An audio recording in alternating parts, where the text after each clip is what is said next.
Hello, welcome to the Global Psychic and Healer TV. Today we're gonna guess a multifaceted medium. She's a healer, she's an angel communicator, she's also a fitness teacher, and she's also a psychotherapist, no, hypnotherapist, sorry. So welcome, Lora Cheadle. Hi, Lora. Hello, how are you? Good, thank you very much. Very pleased to receive you today and to learn about a bit more about you. Hypnotherapy, sorry. Absolutely. So sorry, Shag was coming back from. Let's start a bit from the beginning. I would like to know how does this, how did that start for you? Talking about the perception and all this spiritual or angel field. Right. Well, it was interesting because it started when I was a little girl and we moved into a home where a little girl had just passed away from leukemia, but we didn't know that. And as a little girl, I kept seeing another little girl about my age walking through the house. And I started speaking with her and we started talking, and it wasn't scary. It was a little bit alarming, but it wasn't scary. So it was just normal to me. And from there, I would see angels, and I was able to see people's energy and know how they felt. And like I could see if somebody was angry or if somebody was upset, and it was just completely normal to me. And I didn't realize that it was really anything unusual because it was just a part of who I was. Now, as I got to be a little bit older and I realized not everybody did that, I didn't talk about it that much. When I had my kids, I decided to quit work. I used to be an attorney, and I quit work and I stayed home with my kids. And that's when I really had the chance to start consciously developing and working with my gift in a more linear manner. It wasn't just meditating and seeing what happened. Because I'm a lawyer, I was analytical about it. So I would study, I would read, I would practice, I would try to test myself. And then eventually I took a class with Doreen Virtue and became a certified angel therapist. So that's my story. What is a certified angel therapist? It's just a program that she put together, and it's learning the different ways that you can perceive or sense spirits, guides, archangels, anything like that. Some people perceive them very visually. Some people hear them. Some people don't really see it, but they just intuit some information. So it was learning about the different ways that people perceive it, and then again being tested in a fashion to make sure that what you're perceiving is what somebody else was perceiving, and practicing. So that's what that is.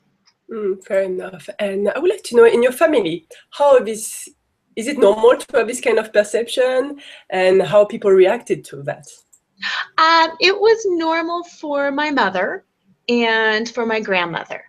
My dad doesn't understand any of it. He thinks we're totally crazy. But for my mom, she saw the little girl in our house as well, and she was able to speak with her. And for my grandmother as well, she always knew what was going to happen. She was very tuned in to just, I hate to say spirits, she was just tuned into something else. She knew when people would call, what they would say. She knew when somebody was going to call. She knew if there was something we needed to be concerned about. She just always knew things.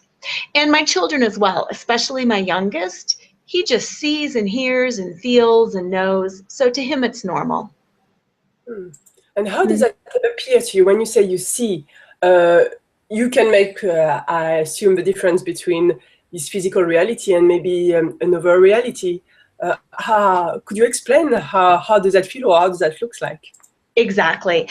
Physical reality is very easy to see. We all know what that is. For me, and I do realize that everybody is different, for me, I don't see something physically, but I see the energy. Almost like a shadow, or like if somebody had colored lights and we're maybe layering colored lights on top of each other, that's what it looks like for me. So when I do an angel reading with somebody, I'll see maybe like some yellow light come in over on the corner, or some yellow light, and the light takes a form. Sometimes it'll be an angelic form, sometimes it will be an ascended master or a guide, such as Kuan Yin, but it's a very shimmery, light-filled presence, but there's nothing solid about it. And how do you make the differentiation between Archangel, Ascended Master? Do you have like color or form or question associated to that? It comes in differently for different people, because the information that I receive is coming from a higher realm, whatever realm that may be. It's just a higher realm. However, all people have different beliefs and different ideas. So if I am working with somebody who was raised, say, Catholic, and has a lot of connection with the different saints or Mother Mary, their perception of who might be guiding them colors who is really coming in, if that makes sense. All higher energy is higher energy. It's just how we perceive it. So that's how that works for me. Yeah, that makes sense to me, that we give the form to the non-form things. Yeah, exactly. You mentioned about your angel therapy. I would like to know, how does look like a typical session with you? Okay, a typical session, somebody comes in and I ask them to just focus and get centered, and I just breathe with them, and we just spend a couple of moments kind of letting the day go. Then I start tuning into their physical energy form. When I see energy around people, I can see thought patterns. Some people have a lot of swirly, like masses of spaghetti. Some people are very linear. I can just kind of tell where their thought pattern is, and I just let them know that. Then I scan the energy from their whole body.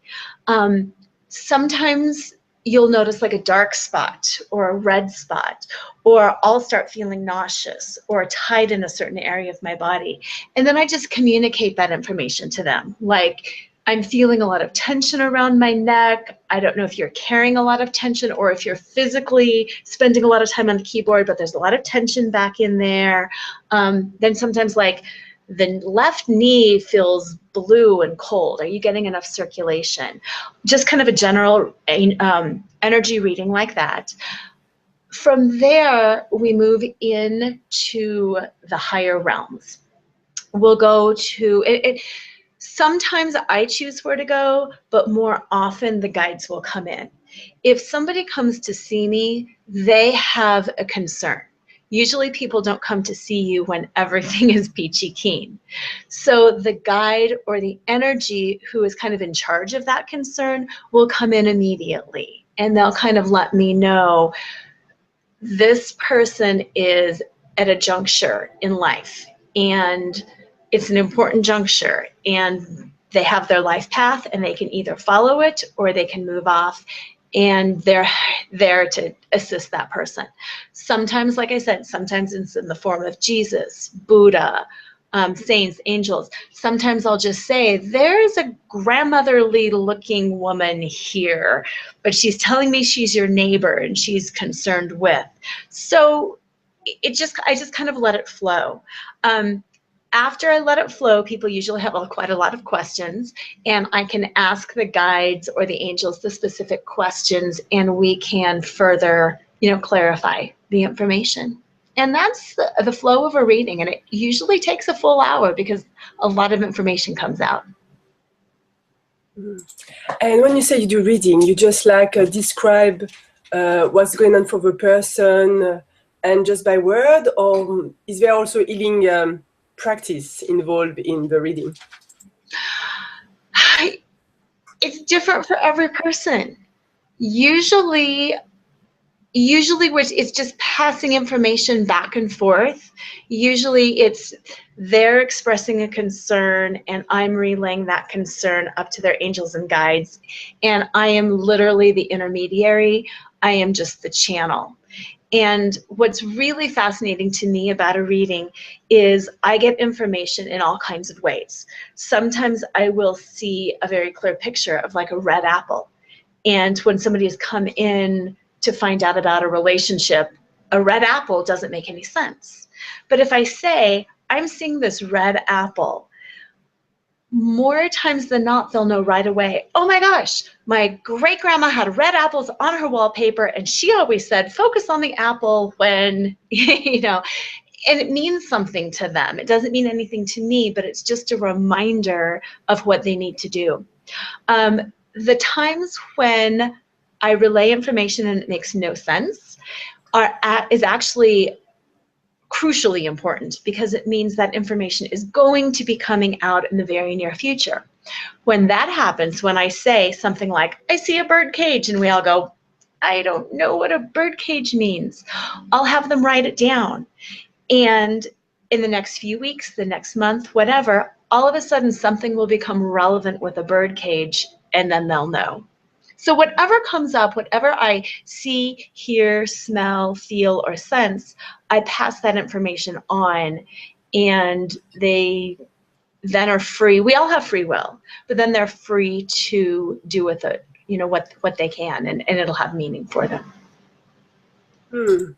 So talking about the future and the free will and the prediction, I would like to know, how do you see that, you know, this kind of mixture between I've got free will, but I got a destiny, and how do you see that in your, what is your belief system around that?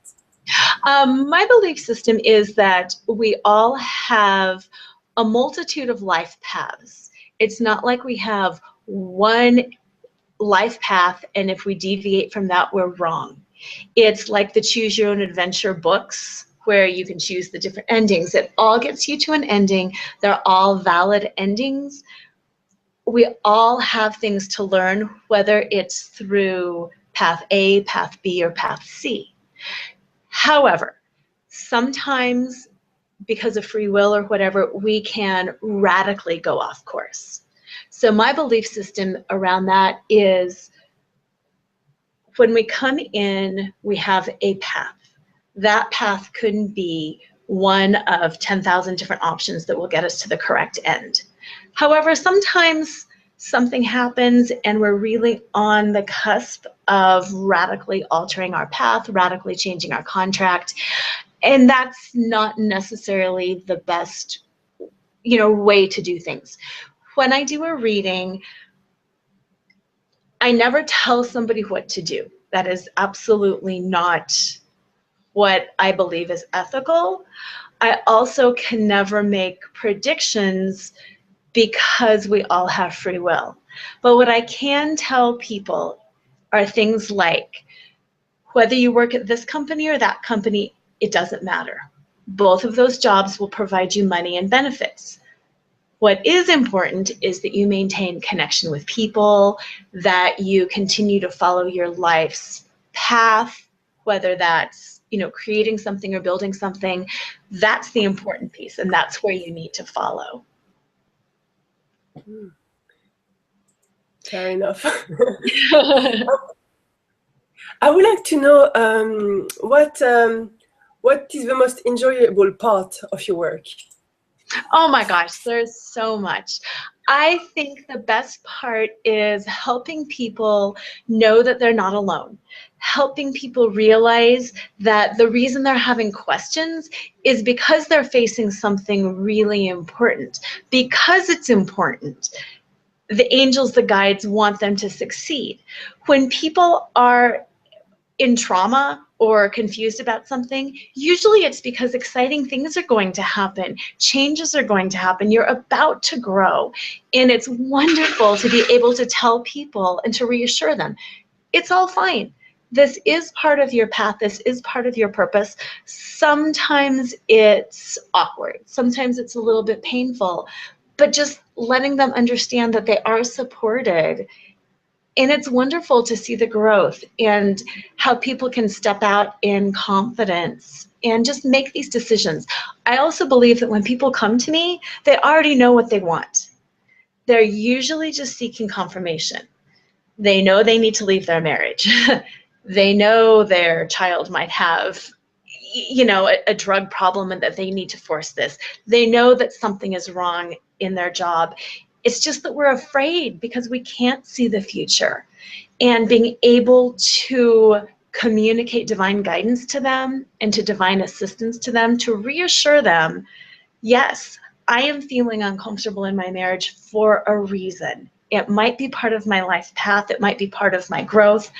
I'm okay and I can do this. And that's the best part for me, is just really helping and reassure people. Nice. I wonder if the relationship that you have yourself with your body is impacting your practice, because you're doing a lot of fitness, from my understanding. Yes. Yes. My belief is we all have bodies. We are in a body in this lifetime. It's in our best interest to make our body feel the best that we can make it feel. Looks don't mean anything, really. Of course, we want to look like these supermodels, but they're photoshopped. It's not real. Nobody really looks like that. When I work on people with fitness and they say, I want to get in shape, I always ask them, fit for what? Why? What does get in shape mean? If you're 90, get in shape means something different than if you're a marathon runner. You need to be fit for the activities that you wish to participate in. Older people want to get up and down off the toilet, transfer their weight out of a wheelchair. That's fitness. Some people want to get up and down off the floor with their grandkids. That's fitness. Some people just want to go to the store without achy joints. That's fitness. I also train very elite athletes. That's fitness too. It's fitness for you, and it's fitness to make your body feel comfortable. I don't know if you've ever had an injury, but when you have an injury, you focus on the injury. And meditation is hard, prayer is hard, being a good person is hard, getting things done is hard, because you're focused on the pain of that injury.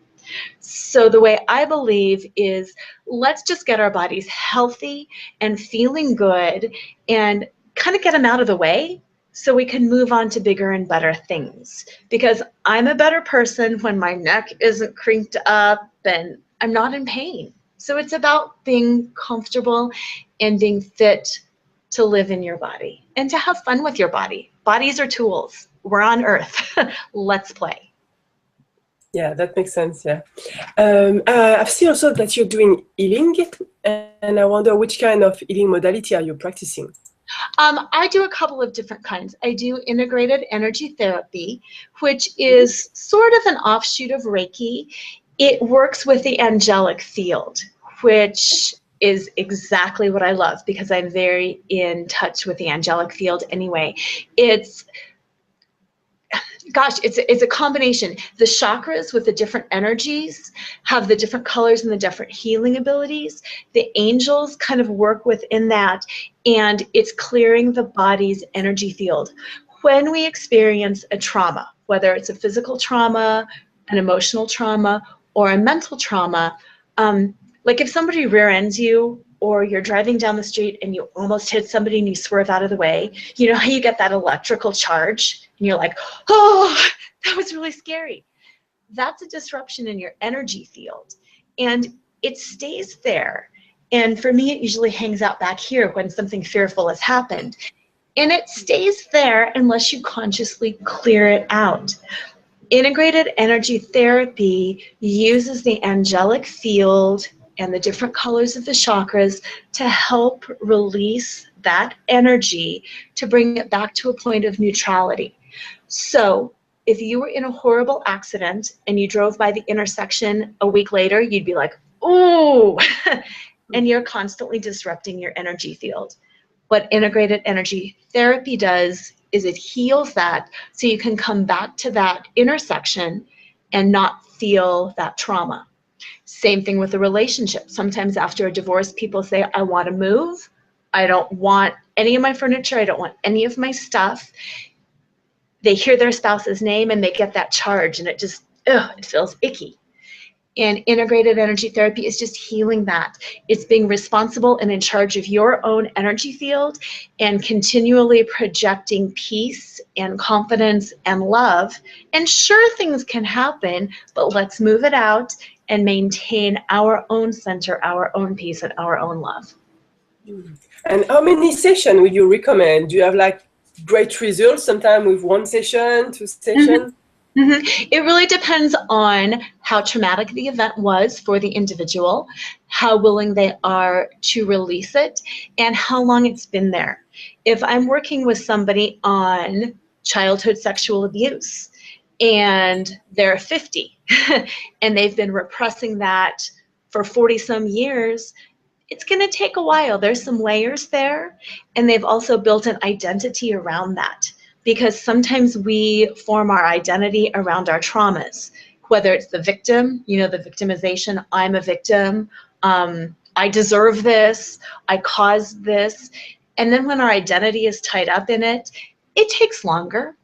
I never guess how many numbers of sessions, because it really truly depends. And sometimes after 1 session, there can be a whole heck of a lot there. We go in for the 2nd session, the person has released so much on their own, and it's beautiful. Other times, people feel fearful.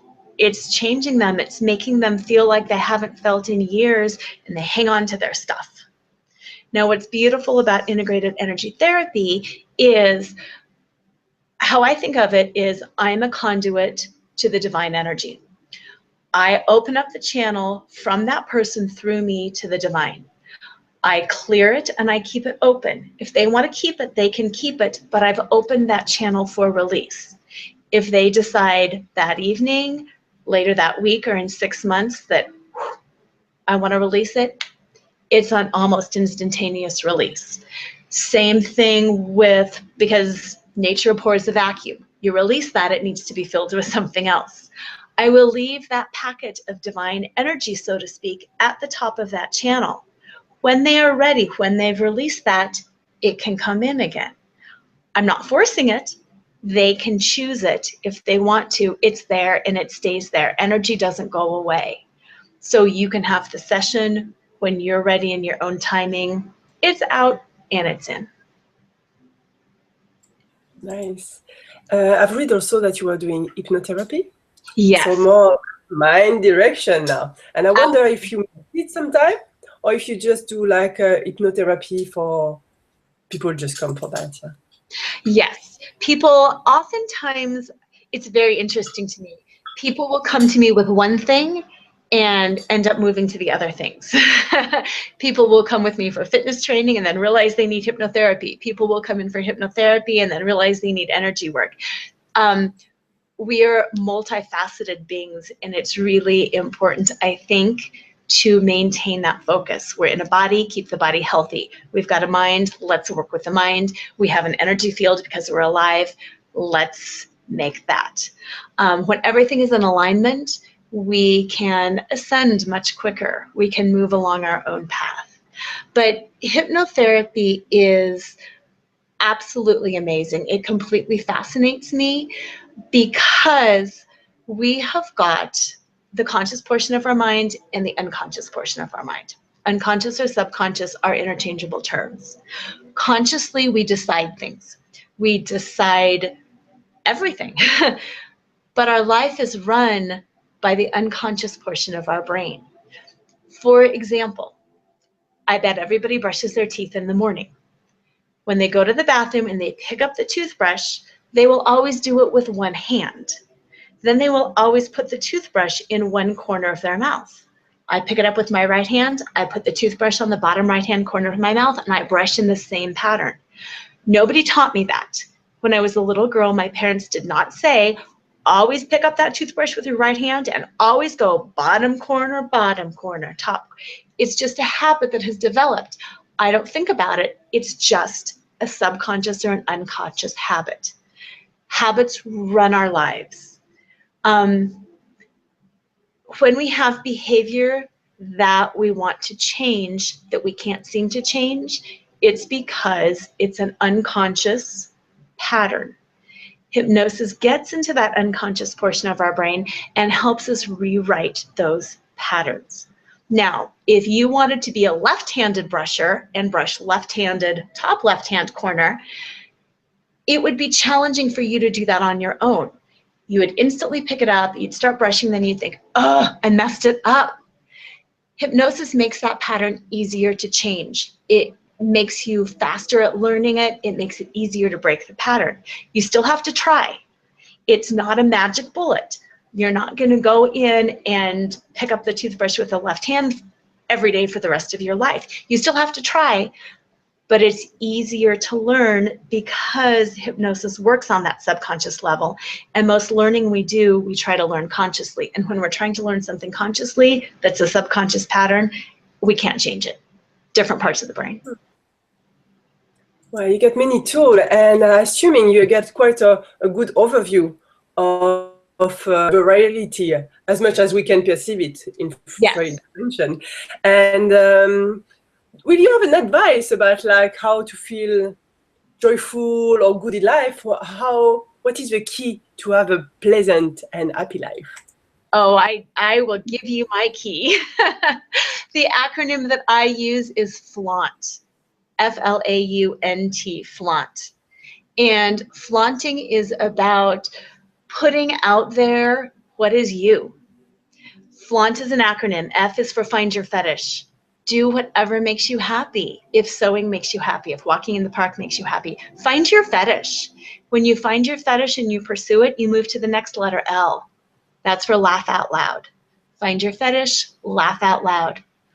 AU are the next two letters in the acronym, and that's accept unconditionally.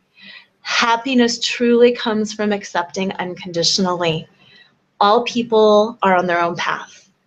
Situations are what they are. They're not good and they're not bad. They're just situations. If you can accept everyone and everything unconditionally, you have nothing to butt heads with because you accept it. So you find your fetish, you laugh out loud, you unconditionally accept everything.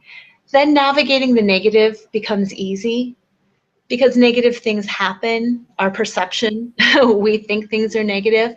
Navigate your way around them. Nobody ever, no ship's captain ever hit a storm and said, that's it, I quit. You navigate your way around it. It's not a big deal. And the last letter in flaunt is T, and that's for trust your truth.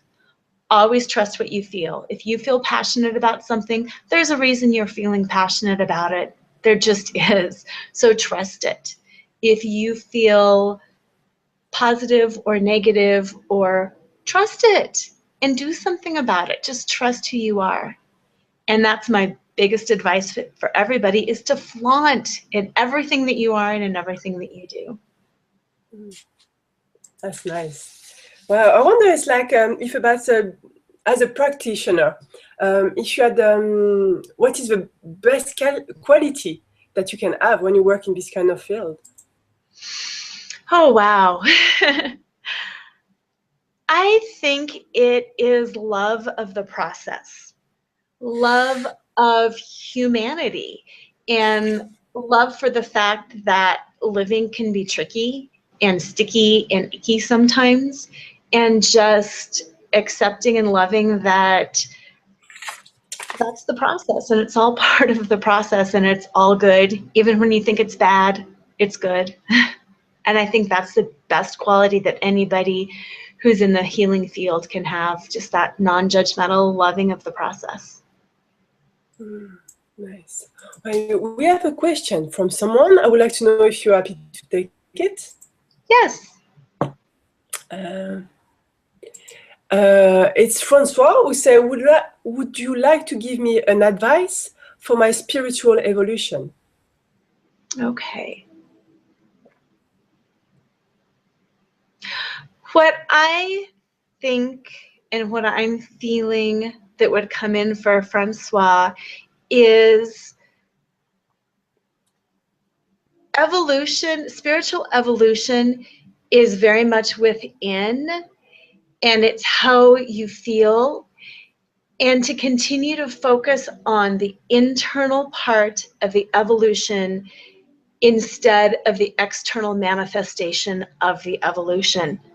You can be the most spiritually evolved person and have a horrible job and not exactly the right relationship with others, but you need to feel it within yourself and to continually turn within and continually just pull that love out, pull that trust out, continue to meditate, continue to keep the trust, and continue to listen.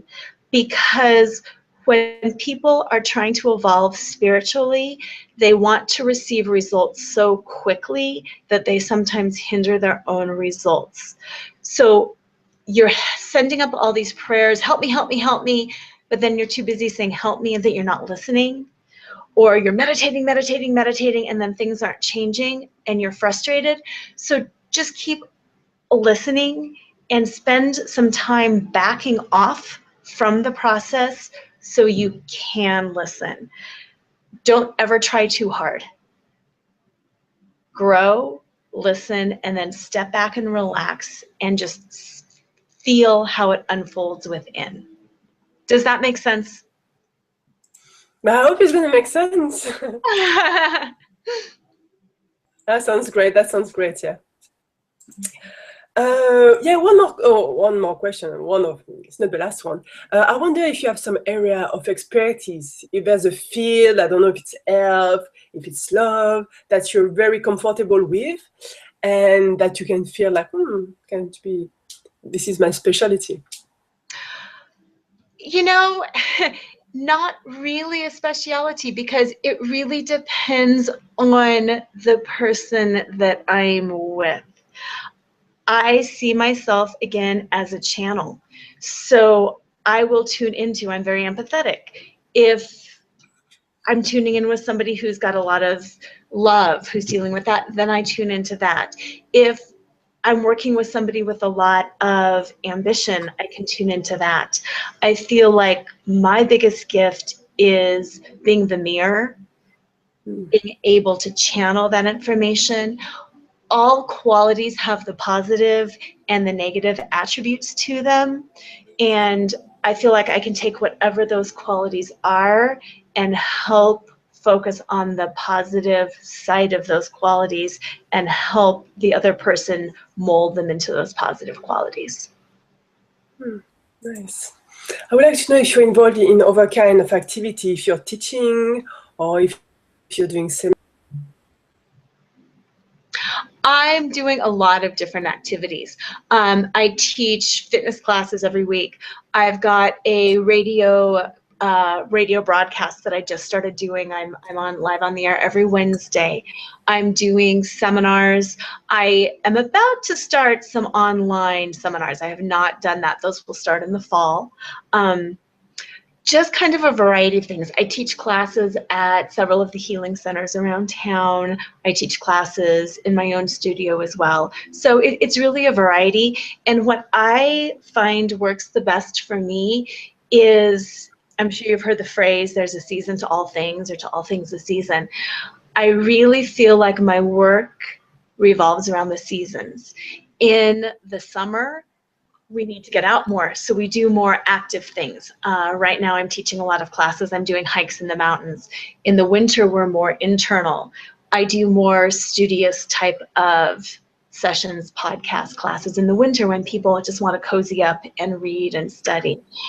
Same thing, spring and fall are times of transition. There's a lot of classes that I do in the spring and in the fall on transition. So it really depends on the season. It really depends on what's going on. But right now, the radio, a lot of outdoor hikes. I always do readings on, on the phone and Skype. That's a throughout the season type of a deal. Well, nice. Seems you're very occupied, so there's no regret about the lawyer. No, there's no regret. That taught me a lot. It really taught me about human nature, and it also taught me what happens to the psyche when you're not taking care of yourself spiritually, emotionally, and physically. So I learned great things from that. I'm sure it's a very interesting experience. Yeah. That many people I would like to know, we're gonna finish pretty soon. I would like to know if there's something that you would like to share that we haven't discussed. Oh, let me think. You know, I think the only thing that I'd really like to share with people, for themselves as well as for me, is the importance of play. I spend a lot of time playing. I play with my kids. I play with my animals. I have lunch with my friends. I play. And just because we grow up doesn't mean we need to quit playing. And play is how the angels communicate with us a lot. Play is how our guides communicate with us a lot. Play gets us out of the conscious portion of our mind and into the subconscious where we can process things. Play also clears our energy field. So play, do whatever it is that makes you happy. And it's a huge healing thing. So play. Yeah, I fully agree with that. Just play. Let's go for that. Thank you very much, Lora, for your time. You're welcome. Thank you. It was a pleasure to have you and to know a bit more about your practice. So thank you very much. You're welcome.